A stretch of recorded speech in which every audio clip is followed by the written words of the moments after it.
স্মৃতি বিজড়িত ভ্রমণ, কোনো সন্দেহ নাই। কিন্তু গত 16 বছরে এই 32 নাম্বার শেখ মুজিবকে ব্যবহার করে যেভাবে গুম, খুন, মানুষ হত্যা, গণহত্যা, ভুয়া নির্বাচন, দখলদারিত্ব যেভাবে প্রতিষ্ঠা হয়েছে, তো মানুষের ক্ষোভটা যে পড়েছে ওইখানে। এবং ধরেন আমরা যদি সিরিয়ার দিকে তাকাই, জাস্ট আফটার হাসিনার পলায়ন, আমরা যদি সিরিয়ার দিকে তাকাই, দেখেন সিরিয়ায় আসাদের না, প্রথম ইয়েটা হচ্ছে যে বিপ্লব বিজয়ের তো কিছু চিহ্ন স্মারক লাগে আর কি। হ্যাঁ, যেমন ধরেন ফরাসি বিপ্লবে বাস্তিল দুর্গটাকে ভেঙে ফেলা হয়েছিল। আমরা শেখ মুজিবের মূর্তি উৎপাদন করছি, সেটা ঠিক আছে, কিন্তু ধানমন্ডি 32 নাম্বার এটা একটা সিগনিফিকেন্ট একটা আইকন ফ্যাসিবাদের। সেই আইকনটাকে ধ্বংস করা আমাদের জন্য জরুরি ছিল। এবং 5ই আগস্ট আসলে এমন হয়েছিল, এটা তো শুধু আমার জন্য না, সবার জন্যই একটা অপ্রত্যাশিত, হঠাৎ করে বিজয়টা আসছে এবং আমরাও মোটামুটি অপ্রস্তুত এবং কি করতে হবে। তখন বিজয়ের আনন্দে আমরা এতই মাতোয়ারা যে গুরুত্বপূর্ণ কাজগুলো আমরা করতে পারিনি। এবং তারপর থেকে আমার মনে হচ্ছিল যে আরে এই কাজটা তো হলো না। এই তারপরে ধানমন্ডি 32 নাম্বারে দেখা গেল যে সাগর রুনির ছেলে যে এটা পরিষ্কার করছে, মানে সেটাকে ঘিরে আর একটা ন্যারেটিভ তৈরি করার চেষ্টা করা হচ্ছে। আরে এটা তো আবার সেটাকে ঘুরে দাঁড়াবে এটা নিয়ে। আমি কিন্তু কনসিস্টেন্টলি, সবাই নিশ্চয়ই লক্ষ্য করছেন, কনসিস্টেন্টলি আমি বলছি ধানমন্ডি 32 নাম্বারকে ঘুরাই দিতে হবে।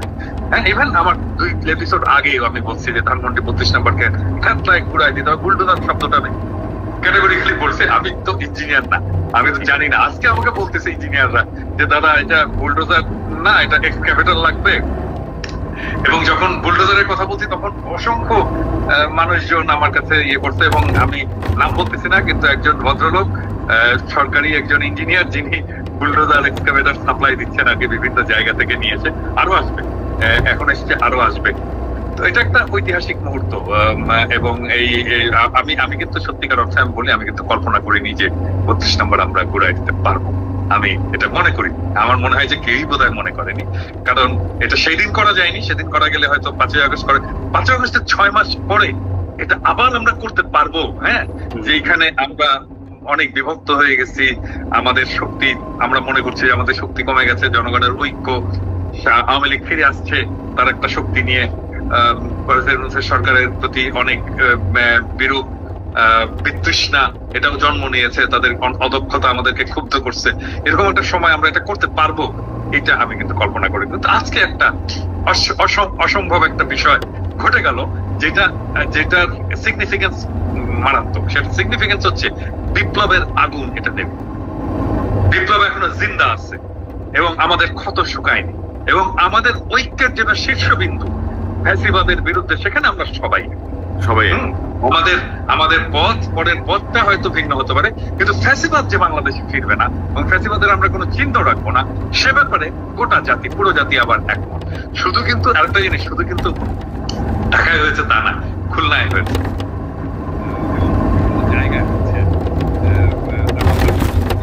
দাদা আপনার সাউন্ডে একটু সমস্যা, তো সাউন্ড অনেক লো।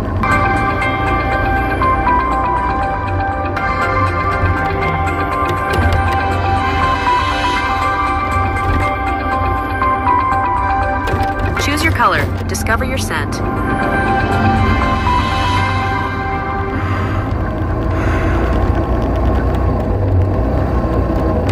কিছু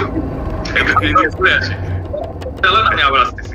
জি জি, ইলিয়াস আপনার কাছ থেকে একটু শুনি যে কি অবস্থা মনে করছেন, এই যে ছাত্র জনতা যে ঠান্ডা হয়ে যায়নি, তাদের মধ্যে বিপ্লবের যে স্পিরিট আমরা ঠিক 6 মাসের মাথায় কিন্তু আবারও দেখলাম, ঠিক 6 মাসের মাথায় 5ই ফেব্রুয়ারি। না, আপনার প্রথম ইয়েটা বলে নেই যে আপনি শুরু করেছেন যে 32 নাম্বার একটা ঐতিহাসিক ইয়ে, এটা পরিষ্কার করা দরকার যে ইন হোয়াট সেন্স, এটা কি নেগেটিভ না পজিটিভ সেন্স। এই 32 নাম্বার হচ্ছে সেই জায়গা যেখানে বসে পাকশাল তৈরি করা হয়েছে। এই 32 নাম্বার সেই জায়গা যেখানে সারা বাংলাদেশ যখন পাকিস্তানের বিরুদ্ধে যুদ্ধ করেছে, সেখানে পাকিস্তানি সেনাবাহিনীর একটা কি বলবো, যে একটা খুব নিরাপদ আশ্রয়স্থল ছিল হচ্ছে 32 নাম্বার। এখানে কেউ যেতে পারতো না, এটা সবাই জানতো। শেখ মুজিবের বাড়ি, তখন তো শেখ মুজিব বঙ্গবন্ধু ছিল, তো বঙ্গবন্ধুর বাড়ি, এই বাড়ি হচ্ছে যা হচ্ছে এ হচ্ছে খুব নির্যাতিত নিপীড়িত অবস্থায়, কিন্তু পরবর্তীতে জানা গেল যে তাদের পরিবারকে সব ধরনের সুযোগ সুবিধা দিয়ে রেখেছে। শেখ রেহানার সাথে পাকিস্তানের সেনাবাহিনীর কিছু সদস্যের অনেক অনেক খবর টবরও পরবর্তীতে বেরিয়েছে, 1500 টাকা ভাতার বিষয়গুলো বেরিয়েছে। সজীব ওয়াজেদ জয় জন্মের সময় আপনার হাসপাতালে এই এটা কি হলি চাইল্ড বোধহয় সম্ভবত, সেখান থেকে হলি ফ্যামিলি হাসপাতালে নিয়ে তাকে সেনাবাহিনীর পাহারায় তার জন্ম হয়েছে। এই 32 নাম্বার থেকে হেলিকপ্টার নিয়ে যে তারপরে শেখ মুজিবের বাবা তখন টঙ্গিপাড়াতে অসুস্থ হয়, তাকে হেলিকপ্টারে এনে ঢাকায় পিজি হাসপাতালে আপনার চিকিৎসা দেওয়া হয়েছে। সো এইটা এই বাংলাদেশের মানুষের জন্য কখনো কোনো কাজ বয়ে আনে নাই। রক্ষী বাহিনী থেকে শুরু করে সবকিছু সদর দপ্তর হিসাবে কাজ করেছে। এটা বাংলাদেশের ফ্যাসিবাদের একটা সিম্পটম হচ্ছে 32 নাম্বার, যে কারণে এটার ঐতিহাসিক আসলে মির্জাপুরের যেমন ঐতিহাসিক আলোচনা আছে, এটা নিয়ে সেই আলোচনা, এটার পজিটিভ। আমি অ্যাকচুয়ালি ইলিয়াস ধরেন এই বিষয়গুলো তো ধরেন আমিও জানি, জাস্ট ওভারঅল আমি বলছিলাম আর কি। না, আমি জনগণের স্বার্থে স্পেশাল কোনো অনুকম্পা থেকে বলা হচ্ছে না, বলা হচ্ছে একটা ঐতিহাসিক এইসব কর্মকাণ্ড এখানেই সংগঠিত হয়েছে। আজকে আমাদের একজন বুদ্ধিজীবী আছে যিনি ভিডিও এডিটর থেকে সাংবাদিক হয়েছেন। আমরা টেলিভিশনটার নাম বলতে চাই না, এটার সাথে আমাদের অনেক আবেগ অনুভূতি জড়িয়ে আছে। সেই টেলিভিশন কর্তৃপক্ষকে বলবো উইদিন 24 আওয়ার্সের মধ্যে তাদের একজন ভিডিও এডিটর কাম সাংবাদিক মঞ্জুরুল আলম পান্না, তাকে খুব দ্রুত টেলিভিশন থেকে সরাইতে হবে। এটা যদি না সরানো হয় তাহলে আমরা ওপেনে কথা বলতে বাধ্য হব। এটা নিয়ে যারাই কথা বলছে সেই মানুষগুলোর চেহারা আমরা চিনি, তারা সরাসরি আওয়ামী লীগের লোক, এখন সুশীল একটা ভাব ধরে এটার পক্ষে কথা বলার চেষ্টা করছে। দ্বিতীয় কথাটা হচ্ছে যে আপনি ছাত্র জনতার যে কথাটা বলেছেন, অবশ্যই ছাত্র জনতা এখানে মাঠে নেমে এসেছে, কিন্তু আমি খুবই খুশি হতাম যে আমরা প্যারিসে বসে কিংবা নিউ ইয়র্কে বসে এইটার বিভিন্ন ধরনের কারা কি করবে কি হবে আজকে 32 নম্বরে এই যে কানেকশন গুলো করাচ্ছি, সেটা মনে হয় ছাত্রদের যে নেতারা এখন সরকারের পার্ট, তাদের কাছ থেকে আসলে আরো ভালো হতো। আমি তাদের প্রতি সম্মান রেখে বলছি, ছাত্ররা এটা বোঝা উচিত যে মানুষ আসলে কি চায় সেটা বুঝতে মনে হয় তাদের একটু সমস্যা হচ্ছে। তাদের মধ্যে অন্তত একজন প্রতিনিধি যদি এখানে আজকে লিড দিত, এটা আমাদের চোখে দেখতে আরো বেশি আমাদের ভাল লাগতো। এটা আই সুদিং হতো। কারণ হচ্ছে গিয়ে বাংলাদেশের মানুষ আওয়ামী লীগ এবং ইন্ডিয়া এই দুইটার ব্যাপারে জিরো টলারেন্স, সেটা তারা আজকে বুঝিয়ে দিয়েছে। কিন্তু ছাত্ররা আমার মনে হয়েছে যে তারা মনে হয় একটা রাজনৈতিক দল গঠন করতে চায়। তারাও বিএনপি, জামাত, আওয়ামী লীগের মতো এরকম তথাকথিত মানে রাজনীতির যে ধারা আমাদের দেশে চলছে, সেই ধারায় গা ভাসিয়ে দেওয়ার একটা চেষ্টা চালিয়ে যাচ্ছে। সেখান থেকে আমি মনে করি যে ছাত্রদের আজকের এই দৃশ্যটা দেখে অন্তত বোঝা উচিত যে আমরা বাংলাদেশের মানুষ কি চাই, এবং ছাত্রদের কাছে আমরা সেই জিনিসটাই নেতৃত্ব দেওয়ার প্রত্যাশা করি যেটা বাংলাদেশের মানুষ চায়। তো আমার বিশ্বাস তাদের অবশ্যই ছাত্রদের এই যে 32 নম্বর গুড়িয়ে দেওয়ার সাথে ছাত্রদেরও নেতাদের সাথে দু একজনের সাথে কথা হয়েছে, তারাও এটার সাথে একমত এবং তারা এটার সাথে একাত্মতা ঘোষণা করেছে। কিন্তু আমার মনে হয় সামনে থেকে নেতৃত্বটা দিলে আরো বেশি ভালো লাগতো। আর আরেকটা বিষয় হচ্ছে যে আমি একটা বিষয় আপনি দেখেছেন যেটি আমরা বলতে চাচ্ছি যে আমরা গত 6 মাসে কিন্তু আমরা দেখছি যে সরকারের ভেতরের একটা অংশ আমাদের প্রধান রাজনৈতিক দলগুলোর মধ্যে আওয়ামী লীগকে ঘিরে এক ধরনের অনুকম্পা, এক ধরনের ভালোবাসা, এক ধরনের গণতন্ত্রের কথা, আমরা একটা রাজনৈতিক দল আরেকটা রাজনৈতিক দল কিভাবে নিষিদ্ধ করি, ওরে বাবা, মানে দরদ উঠলে উঠতেছে। অর্থাৎ আমরা জাস্ট ভুলে গেছি যে আমাদের উপর কি পরিমাণ মানে জুলুম চালানো হয়েছিল, কি পরিমাণ অত্যাচার চালানো হয়েছিল। তো এই ঘটনাটা তো একটা আবার প্রমাণ করলো, একটা সুযোগ দিল কিন্তু যে আওয়ামী লীগের সহযোগী যারা আওয়ামী লীগের লেসপেন্সার, বুদ্ধিজীবী, সুশীল সমাজ, রাজনীতিবিদ, এদের বিরুদ্ধে আমাদেরকে অবস্থান নেয়ার, এদেরকে চিহ্নিত করার। আপনি কি মনে করেন? না, একটা জিনিস দেখেন, এই যে 21শে বইমেলাতে একটা ডাস্টবিন বানানো হয়েছে শেখ হাসিনার ছবি দিয়ে। ওরে তো পাবলিক টয়লেট পর্যন্ত বানানো দরকার, ওর ছবির উপরে মানুষের মানে মলমূত্র ত্যাগ করা উচিত। ও এর চাই জঘন্য, এইটারও মানে আসলে এটারও মানে যোগ্য না।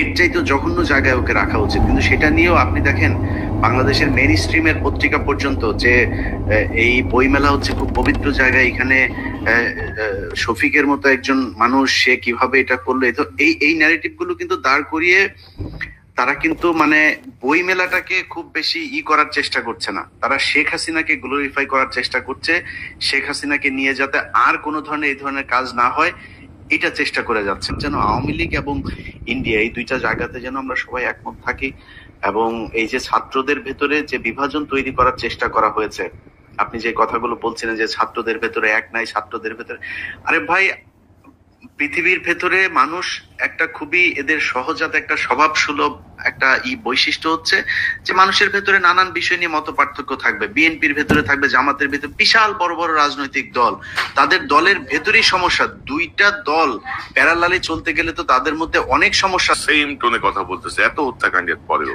এখনো সে ঠিকানা কার কোথায় পরিবারের লোকজন আছে তাদেরকে পর্যন্ত করে। আমরা আজ পর্যন্ত বলি নাই যে কারোর অন্যায়ের জন্য তার পরিবারের মানুষকে, যদিও আমাদের পরিবার, আপনার নিজের বোন জেল খেটেছে, আমার পরিবারের লোকজনের উপর নানান ভাবে টর্চার করা হয়েছে, তিনি কিন্তু এখনো বলছেন কোন জজের কোন এই সমন্বয়কের পরিবারের কে কোথায় আছে এগুলো লিখে রাখতে, এগুলো সব হিসাব নেওয়া হবে। থেকে আজ পর্যন্ত সেটাই হয়েছে, বিডিআর হত্যাকাণ্ড দিয়ে শুরু হয়েছে, এখন পর্যন্ত সেটা চলছে। অতএব বিএনপি এবং জামায়াত যতই চেষ্টা করুক যে তারা ইয়ের সাথে আপনার ভারতের সাথে সুসম্পর্ক বজায় রাখবে, আমি এই জিনিসটা কোনোভাবে বুঝি না যে কালকে জামাত ইসলামের আমিরের, আমার মনে হয় এই যে একটা জুজুর ভয় যে ভারত, আপনি 25শে ফেব্রুয়ারির ঘটনায় বর্তমান সরকারের আর কত বছর সময় লাগবে, তাদের তো উচিত ছিল যে পরের দিনে এই মামলাগুলো সব বাতিল করে দেয়া, এবং যদি মনে করে যে কোনো ঘটনা নিয়ে তাদের কোনো তদন্ত করা উচিত তাহলে তারা সেটা নিয়ে তদন্ত করুক। আমার মনে হচ্ছে বর্তমান সরকার থেকে শুরু করে সেনাবাহিনী, আমলা, রাজনৈতিক দল সবার একটা জায়গাতে তারা ছাড় দিচ্ছে শেখ হাসিনাকে, সেটা হচ্ছে বিডিআর আর আলেম, এই দুইজনাদের বিরুদ্ধে যে মামলাগুলো আছে সেই মামলাগুলোতে তারা কোনোভাবেই শেখ হাসিনাকে ওভারটেক করতে চায় না। মানে শেখ হাসিনা যা করেছিল সেটাই মনে হচ্ছে করছে। ভূঁইয়া 14 সালে তার ভূমিকা কি ছিল, 14 নির্বাচনের কি ভূমিকা ছিল, তারপরে এরশাদকে নির্বাচনে আনতে কে বাধ্য করছিল, উনি আবার ধরেন দিয়ে আসিফ নজরুলের মতো বউ বাচ্চা নিয়ে তারপরে সব আমেরিকায় চলে যাবে, সেখানে গিয়ে সারা